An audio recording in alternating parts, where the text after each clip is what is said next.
Desde el día en que conocí a Cristo, mi amigo, estoy esperando mi viaje, te digo, y cada día más te aseguro que no falte nada en mi equipaje.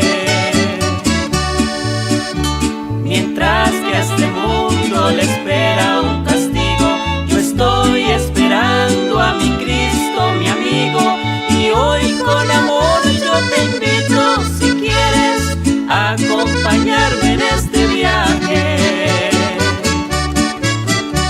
Que no te dañe en el viaje, mi hermano, debes tener listo tu equipaje. Nos vamos el día en que menos piensen, seguro, de este planeta Tierra volamos.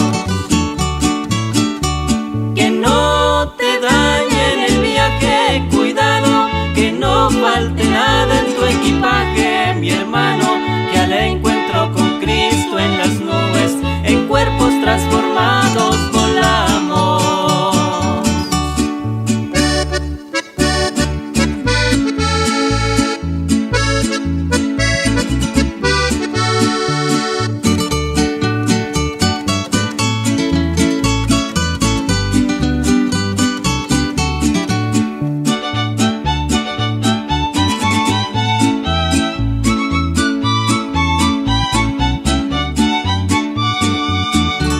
Debemos de vivir vigilantes, cuidado, la hora de viajar se ha llegado, mi hermano, y el maligno está muy furioso, pues su tiempo se ha terminado.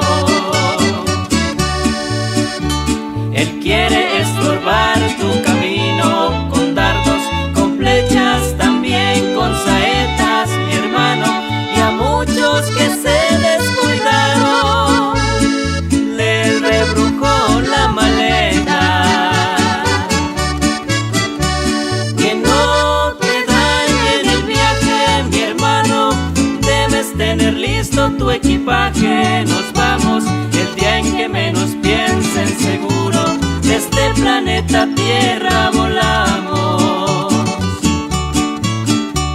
Que no te dañe en el viaje, cuidado, que no falte nada en tu equipaje, mi hermano, que al encuentro con Cristo en las nubes, en cuerpos transformados